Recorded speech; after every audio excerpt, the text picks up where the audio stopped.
कहानी की शुरुआत में हम सैरन नाम की विधवा औरत को देखते हैं जिसकी उम्र 45 साल है। कुछ महीने पहले ही सैरन का पति जब रात को घर लौट रहा था तब किसी ने उसे चाकू घोंप कर मार दिया था, पर अभी तक कातिल का कुछ पता नहीं चला। सैरन अपने पति को खोने के गम में पूरी तरह से टूट चुकी थी। सैरन का बेटा भी था जिसका नाम एंथनी है और वो भी अपने पिता की मौत से गहरे दुख में डूबा हुआ। सैरन के लिए यह दौर बहुत मुश्किल है, लेकिन वो अपने बेटे की देखभाल करने के साथ साथ अपना काम भी संभालती है। पति की मौत के बाद उसकी जिंदगी से हर तरह से रोमांच खत्म हो चुका था और वह अकेलेपन से जूझ रही थी। सैरन का एक पुलिस ऑफिसर दोस्त भी होता है जो उसके पति के केस की जांच कर रहा होता है। वह सैरन से मिलने आता है और उसे भरोसा दिलाता है कि वह जल्द ही उसके पति के हथियारों को ढूंढ लेगा। यह ऑफिसर सैरन को बचपन से जानता था क्योंकि वो दोनों एक ही स्कूल में पढ़ते थे और वह सैरन को पसंद भी करता था, लेकिन सैरन उसे सिर्फ अपना अच्छा एक दोस्त मानती है। दूसरी तरफ एंथनी कॉलेज में होता है, पर वह कॉलेज में नया होता है और थोड़ा शर्मीला स्वभाव का भी होता है। इस वजह से वह ज्यादा दोस्त नहीं बना पाता। एंथोनी को एक लड़का परेशान करता है। तभी डायलन नाम का एक लड़का वहाँ पर आता है जिसकी उम्र 19 साल होती है और उसे देखकर वो लड़का वहाँ से चला जाता है। डायलन देखने में आकर्षक और स्मार्ट होता है और उसकी पर्सनालिटी की वजह से लोग उसकी तरफ जल्दी आकर्षित हो जाते हैं और वो कॉलेज में काफी फेमस भी है। वही एंथोनी कॉलेज में एक लड़की को देख रहा होता है जिसे वह काफी पहले से पसंद करता है, लेकिन कभी हिम्मत नहीं जुटा पाया कि उससे बात कर सके। डायलन यह बात नोटिस करता है और उस लड़की के पास जाकर उसे बात करता है। फिर वो उस लड़की को एंथनी से मिलवाता है। एंथनी को उस लड़की से बात करके अच्छा लगता है। कुछ देर बाद जब एंथनी लॉकर रूम में होता है तभी डायलन वहाँ आता है। एंथनी उससे पूछता है कि तुम मेरी इतनी मदद क्यों कर रहे हो। इस पर डायलन जवाब देता है कि मुझे पता चला है कि तुम्हारे पिता इस दुनिया में नहीं है। मुझे पता है कि बिना पिता के रहना कितना मुश्किल होता है, क्योंकि मेरे पिता ने खुद को खत्म कर लिया था। अब मैं अपने अंकल के साथ रहता हूँ, इसलिए मैं तुम्हारा दर्द समझ सकता हूँ। धीरे धीरे दोनों अच्छे दोस्त बन जाते हैं। एक दिन एंथनी डायलन की गाड़ी में बैठकर उसे अपने घर लेकर आता है। एंथनी अपनी माँ से डायलन को मिलवाता है। सैरन को डायलन अजीब नजरों से देखता है जिसे सैरन भी महसूस करती है। तभी एंथनी अपनी माँ से कहता है कि मैंने अपने घर पर पूल पार्टी रखी है जहाँ मेरे कई क्लासमेट आने वाले हैं। रात में एंथनी के घर पर उसके क्लासमेट पूल में मस्ती कर रहे होते हैं जहाँ डायलन भी मौजूद होता है। वो लड़की जिसे एंथनी पसंद करता था वो भी वहाँ आई होती है। एंथनी और वो लड़की आपस में बात करने लगते हैं। वही सैरन अपने पति की मौत के बाद पहली बार अपने बेटे को खुश देखकर अच्छा महसूस करती है, लेकिन डायलन उस पर अजीब नजरें डाल रहा होता है जिसका उसे बिल्कुल भी अंदाजा नहीं था।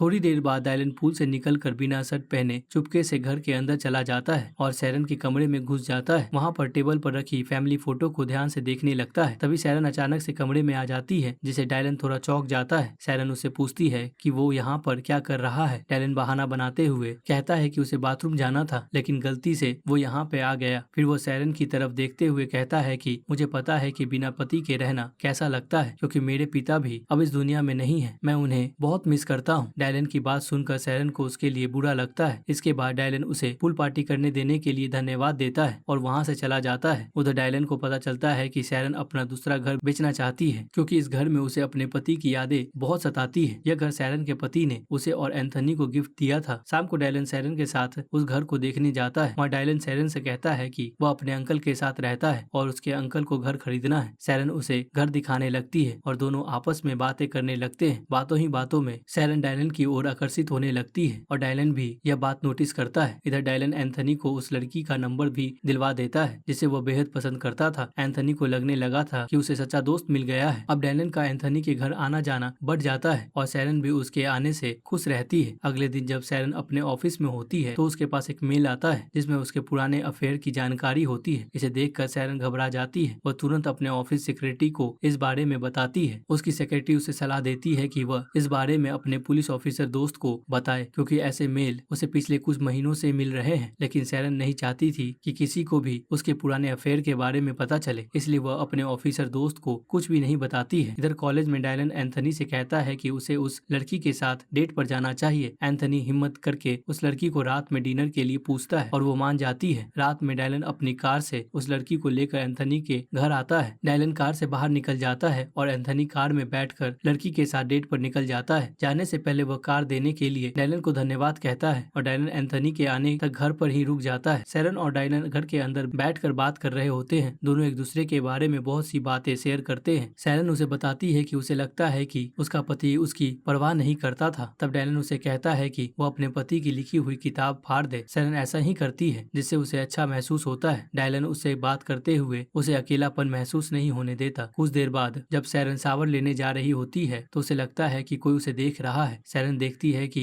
वह डायलन है, जिससे वो डर जाती है और पूछती है कि तुम यहाँ पे क्या कर रहे हो। तब डायलन बिना कुछ कहे अपने कपड़े उतार कर सैरन के पास आ जाता है और उसके करीब आने लगता है। सैरन उसे रोकने की कोशिश करती है और दोनों एक दूसरे के करीब आ जाते हैं। वही एंथनी उस लड़की के साथ एक रेस्टोरेंट में डिनर करता है और फिर दोनों एक जगह कार रोक कर किस करते हैं। इसके बाद एंथनी लड़की को उसके घर छोड़ देता है और फिर अपने घर आ जाता है। घर में एंथनी डायलन से कहता है कि उसका दिन लड़की के साथ बहुत अच्छा बीता है। फिर डायलन अपनी कार लेकर घर चला जाता है। डायलन का घर छोटा होता है और उसका लाइफस्टाइल बस एक दिखावा होता है। वह गाड़ी भी उधार मांग कर लाता है। यहाँ पर पता चलता है कि डायलन ही सैरन को वह मेल और लेटर भेजा करता था। उसका एंथनी का दोस्त बनना भी उसके किसी बड़े प्लान का हिस्सा था, जिसका वह बहुत समय से इंतजार कर रहा था। अगले दिन कॉलेज में वही लड़का लड़की को तंग करता है और कहता है कि तुम एंथनी को डेट कर रही हो। इस पर लड़की कोई जवाब नहीं देती। तब वो लड़का कहता है कि एंथनी का दोस्त डायलन अच्छा लड़का नहीं है, अगर तुम्हें भरोसा नहीं है तो तुम उसके ऑफिस में रखी फाइल को चेक कर सकती हो। वही सैरन अपने घर पर होती है, तभी उसके पास डायलन का मैसेज आता है जिसमें लिखा होता है कि वह फिर से उसका दूसरा घर देखना चाहता है। रात में सैरन अपने दूसरे घर में जाती है जहाँ डायलन उसका इंतजार कर रहा होता है। डायलन सैरन के पास आता है और दोनों एक दूसरे को किस करने लगते हैं। तभी हम देखते हैं कि एक कार थोड़ी दूर पर रुकती है और उसके अंदर से कोई उनकी वीडियो बनाने लगता है। वही डायलन और सैरन किस करते हुए कमरे में चले जाते हैं और करीब आ जाते हैं। अगले दिन वो लड़की कॉलेज में एंथनी के पास आती है और उसे एक वीडियो दिखाती है जिसमें उसकी माँ और डायलन किस कर रहे होते हैं, यानी कल रात उसी ने कार के अंदर से वीडियो बनाया था। वो एंथनी से कहती है कि मैंने उस लड़के की बात मानकर ऑफिस में चुपके से डायलन की फाइल देखी, तब मुझे पता चला कि वह 21 साल का है और काफी पहले ही पढ़ाई छोड़ चुका है। फिर वो लड़की बताती है कि उसने कल रात मुझे तुम्हारे दूसरे घर पर बुलाया था जहाँ मैंने तुम्हारी माँ को उसके साथ देखा, लेकिन उसने मुझे जानबूझकर बुलाया था ताकि मैं उन्हें साथ देख सकूं। फिर वो लड़की एंथनी से पूछती है क्या उस लड़के ने डायलन को सही में चाकू मारा था। यह सुनकर एंथनी चुपचाप वहाँ से चला जाता है और वो लड़की भी जाने लगती है, लेकिन तभी डायलन उसके पास आकर उसका फोन छीन लेता है। फिर वो सैरन और अपने किस वाला वीडियो अपने फोन में लेता है। लड़की गुस्से में अपना फोन लेकर जाने लगती है पर डायलन उसके पीछे जाता है। उधर सैरन अपनी असिस्टेंट के साथ घर पर होती है। तभी उसे पता चलता है कि किसी ने उसका डायलन का किस वाला वीडियो ऑनलाइन अपलोड कर दिया है। यह देखकर सैरन परेशान हो जाती है। तभी घर की डोरबेल बजती है और सैरन देखती है कि उसका ऑफिसर दोस्त आया है। वो उसे बताता है कि उसे उसके पति के मर्डर केस से हटा दिया गया है क्योंकि वह केस आगे नहीं बढ़ रहा था। सैरन उसे डायलन के साथ अपने वीडियो के बारे में सब कुछ बता देती है। साथ ही वह यह भी बताती है कि उसे पहले अफेयर के बारे में कई मेल आए और पत्र मिले थे। सैरन की बात सुनकर ऑफिसर को बहुत बुरा लगता है। वह कहता है कि अगर तुमने मुझे पहले यह सब बताया होता तो शायद मैं यह केस सुलझा सकता था। ऑफिसर को यह जान के भी बुरा लगता है कि वह डायलन के साथ यह सब कर रही है क्योंकि वह उसे बहुत प्यार करता है। सैरन उससे माफी मांगती है लेकिन गुस्से में वह वहाँ से चला जाता है। एंथनी घर में अकेला होता है। तभी उसके पास उस लड़की का मैसेज आता है और वो उसे डायलन के घर पर बुलाती है। एंथनी साइकिल लेकर निकल पड़ता है और डायलन के घर पर पहुंचकर आवाज देने लगता है, लेकिन घर बंद होता है। तभी पीछे से डायलन आता है और एंथनी पर हमला करके उसे बेहोश कर देता है। दरअसल डायलन ने उस लड़की के फोन से एंथनी को मैसेज किया था। फिर वो उसी फोन से सैरन को भी मैसेज भेजता है और लिखता है कि आज रात एंथनी उसके घर में रुकेगा। कुछ देर बाद सैरन के पास एक मेल आता है जो उसी अकाउंट से भेजा गया था जिसे पहले भी मेल आते थे। मेल में सैरन को उसके दूसरे घर पर मिलने के लिए बुलाया जाता है। सैरन यह बात अपने ऑफिसर दोस्त को भी बता देती है और गाड़ी लेकर रात में दूसरे घर पर पहुंचती है। वहाँ उसे बड़े से टीवी पर एक वीडियो प्ले होता दिखता है। तभी पीछे से डायलन आ जाता है। असल में सैरन का एक बार एक आदमी के साथ अफेयर था और वो आदमी डायलन का पिता था, लेकिन जब उनके अफेयर के बारे में सबको पता चला तो डायलन के पिता ने शर्म से खुद को खत्म कर लिया था। इसके बाद डायलन की माँ भी नशे में डूबकर मर गई, जिसे डायलन पूरी तरह अकेला रह गया। डायलन इसके लिए सैरन को जिम्मेदार मानता था, इसलिए उसने एंथनी से दोस्ती की और सैरन के करीब आ गया ताकि वो उससे बदला ले सके। इसके बाद डायलन चाकू निकालता है और बताता है कि इसी चाकू से मैंने तुम्हारे पति को भी मारा था और यह वही चाकू है जिससे मेरे पिता ने खुद को खत्म किया था। सैरन बहुत डर जाती है, लेकिन डायलन चाकू उसके हाथ में देख कर कहता है कि तुम्हें भी अपनी जान उसी तरह से लेनी होगी जैसे मेरे पिता ने ली थी। आगे वह कहता है कि मैंने एंथनी को पकड़ रखा है, अगर तुमने खुद को खत्म नहीं किया तो मैं उसे मार डालूंगा। सैरन डायलन की बात नहीं मानती और चाकू